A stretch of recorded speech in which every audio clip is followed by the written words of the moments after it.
For some odd reason, the more they used to talk with each other, the more things they found they had in common, which only sparked new topics of conversation between them that seemed to never end. Once it got past noon, we decided to take a small break to eat some lunch. This time around, we didn't ask Flower to make any food so she could preserve her magical energy. How much energy does it take to make food exactly? In case of an attack. Since I wasn't particularly hungry and sat myself down on a tree stump, pulled a pack of biscuits out of my backpack to serve as a little afternoon snack. Berry, I thought you had some food with you. Flower says. Then she sees me opening a pack of biscuits. If you've only got those biscuits to eat, then I could make some proper lunch for you with magic. It's not that big of a problem. Now, I've got plenty of food with me, I say. It's just that I'm not very hungry right now. And besides, I really do love these biscuits. I got them from a shop near my house back in the Western continent. And no other biscuits that I've ever tried that fried tasted quite like this. Oh, Flower tells me. Well, there was also something else that I wanted to talk to you about. Go ahead, I tell her as I take a bite from one of my biscuits.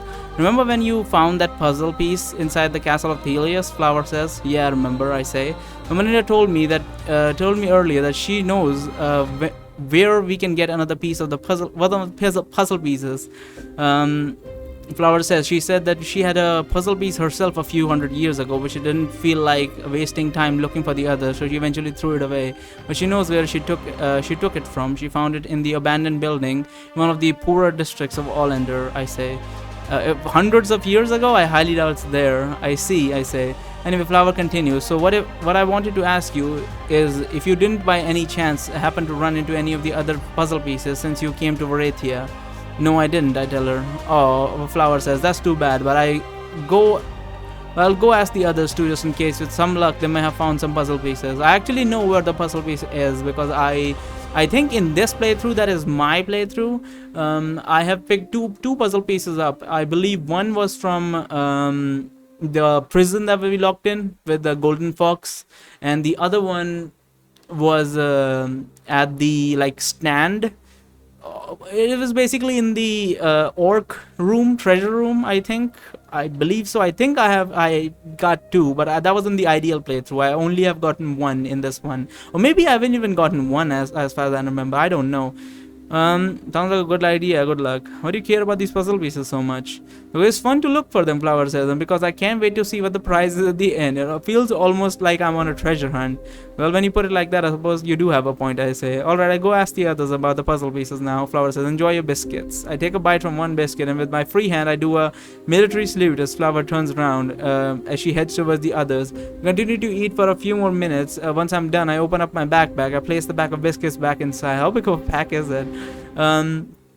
Before deciding whether I should be taking my notebook out of my backpack to read some more, I take a quick look towards the others to see what each of them is doing. Kate is currently eating alone while sitting on grass with her back against a tree. Meanwhile, Layla seems to be being coaxed by Hardrick and Darren to act as referee in a rock-throwing contest between them. As for the most contestant that I've seen between Hardrick and Darren in the past, the rule appears to be a convoluted mess. It's very hard to tell what the actual goal of this game is. And lastly, Flower and Melindra appear to be continuing their discussion on random topics that they started this morning. Okay, I wonder if Kate I don't think we should go talk to her. I wonder if Kate is still upset with me over what happened last night. Maybe I should go talk to her. Maybe you shouldn't. Yeah, I should oh, for fuck's sake, this is gonna be awkward. I leave my backpack next to the tree and I head over to Kate, who is still eating her lunch by herself. When I reach her, Kate gives me a sideways glance and then continues to eat her food without looking at me. Hey, I say as I place myself in front of her. I was wondering if you could talk. Why? Kate answers me in a cold voice while looking only at her food. What is there to talk about? Well, we seemed really upset this morning when you found out what happened between last night between me and Melindra, I say. Was I? Kate says in the same cold voice. I don't remember. She then takes another bite from her salted cheese without making eye contact with me. Yes, you were, I say, and still are. Listen, I didn't mean to upset you. Maybe you should have thought of that before sharing a bed with the enemy, Kate says. Melindra is not an enemy, I tell her. She's a Stillwater, Kate says, and a friend of Aiden. All she has done since she joined our group is to withhold important information from us and to not offer any help whatsoever. Even when we were fighting for our lives. What have been going through your head when you chose to sleep with her? Look, I know that you don't like Melindra, but I'm done talking about this, Kate says as she suddenly gets up from the ground and she begins to head towards an area where there are no members of a group. Where are you going? I ask her. Somewhere where I can have some peace and quiet after I finish my meal, Kate says. Don't come after me. She then heads further into the woods. She leaves me behind without saying another word to me. Since Kate clearly doesn't want to talk to me anymore right now, I decide to head back towards my tree stump in order to get some reading done before we leave. Once I reach the slump, it's probably going to be headache should be starting anytime soon, I feel like. I sit myself down and take my notebook out of my backpack and begin to read. After a while, I notice that the others are slowly gathering up and preparing to leave, so I put my notebook back inside my backpack and I get ready to join them as well. Prepare yourself, Darren says. The rain could start pouring any minute now. Hopefully my book doesn't get ruined. The rain could start pouring any minute now. Judging by the intensity of the wind, remember to stick together and to watch out for falling trees. We're going this way, Melinda says as she takes the lead. Follow me. Not long after we start traveling again, I suddenly feel an intense feeling of fatigue and strong headache that almost makes me drop to one knee. If the headache alone wasn't enough, a feeling of nausea is also starting to slowly creep up on me. I'm keeping my eyes closed, trying to ignore the pain. Barry, Darren asks, what's wrong? I'm having a bit of a headache, I say, trying to keep my tone of voice. I swear if Hardrick starts laughing or something. I'm having a bit of a headache, I say, trying to keep my tone of voice as calm as possible. Ooh, the energizer spell must have run out, Melinda says.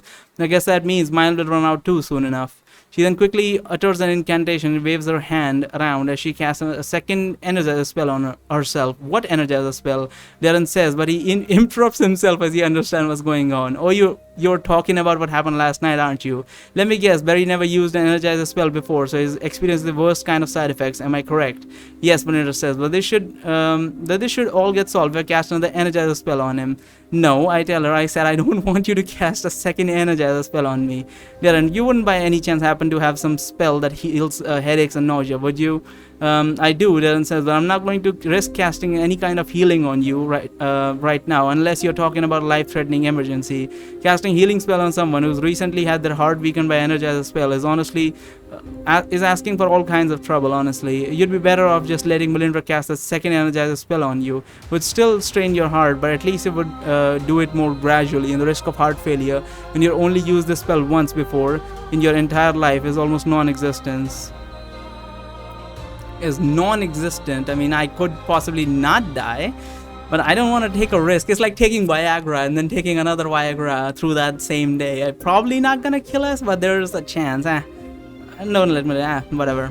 Reflexes checks level 4. Oh, my reflexes are really high though. I'd rather stay with the headache, actually. I say I heard the headaches would get worse if I tried to postpone them with an energizer spell, so I'd prefer to wait it out. That's all good and well and good, Darren says, but you better not let this affect your fighting capabilities. I won't, I tell him as I try to fake confidence while reining in the pain from the fatigue-induced headache. Alright, Darren says, but in that case, let's press forward. With a little luck, the storm wouldn't be as bad as Flower said it would be, and we'll get to continue our travel normally without getting delayed. We'll follow Melinda for half an hour or so. During this time, the wind intensifies considerably. After a while, we start seeing lightning, and shortly afterwards, we get to experience a downpour of rain of the likes that we have never seen before. It takes less than a minute for all of us to get completely soaked, and the powerful wind spraying the rain drops in our faces makes it feel almost like we're under a waterfall. Instead of simply walking through some rain, as we move forward, the wind starts to blow even harder. Now it's really does look like the trees are about to be pulled from their roots. Holy shit, that is going that hard. I feel like I've ruined the Kate relationship line with this. Who knows? We'll see about this. Stay close together, Darren shouts in order to make sure that we can hear him through the sound of the wind. And watch out for lightning. We should always be careful to have tall trees surrounding us, so the lightning will strike them instead of us. Make sure to avoid flying at all costs. Come on, keep moving. As we advance through the storm, I find myself struggling to keep focused on my surroundings, but due to intense headache and feeling of nausea, at least I'm capable enough to continue walking without needing to take a break. Man, if my reflexes were not high enough, this would have been real awkward. Watch out, Darren says. Suddenly a tree that is 10 times the size of Darren gets blown out of its roots by the wind, and it falls right next to us as we all make a quick jump backwards. Damn, that was close. I don't think I would have even noticed that tree without Darren warning. I really need to pull myself together before I end up buried behind you, Darren shouts at me. Upon hearing the tone of Darren's voice, I quickly realized that there was no time to turn around and no time to think, so I let my instincts guide me instead. Oh wow, I would have died right here. Holy shit. Let my instincts guide me instead. I jump out of the way of the falling tree behind me right at the moment when it was about to crush me under its weight. As I look at the large trunk of the fallen tree in front of me, I realize with a shock that if I reacted only a fraction of a second later, I would have been done for. That's it, Darren shouts furiously. That settles it. You're not fit to walk through a battlefield right now. You're not even fit to pay attention to your surroundings. You're less than a second away from dying right now, Barry. Do you understand that? Next time you won't be so lucky. You're going to let Melinda cast that Energizer spell on you, and that's final. Oh, so we had to get the fucking second Energizer spell. And if we didn't do that, our instinct probably got us through that because I got the fucking reflexes for. Yeah, I think you're right. That was way too close. Melinda, you can cast the second Energizer spell on me whenever you're ready. Upon hearing my words, Melinda gets close to me. She says an incantation while pointing her hand towards me. As soon as she is done, I can feel my headache going away along with my nausea and my feeling of fatigue. However, for some reason, I'm feeling nowhere near as energized as when I was the first time when she cast the spell on me. Is it just me or does the spell have less of an effect this time around? I asked Melinda. Well, that's to be expected when you cast an Energizer spell twice in a row, Melinda says. Not only does it have less of an effect, but it lasts for a shorter time as well. It should, however, hold you at least until we make camp. Okay, Darren says. Now that we got this problem out of the way, let's keep going. As long as we all pay attention, we should be able to avoid other falling trees easily. If anyone's wondering about the Kate's playthrough, like if I ruined that, because I'm wondering that myself, don't worry, I'm sure the ideal playthrough will go through it like the proper way or whatever.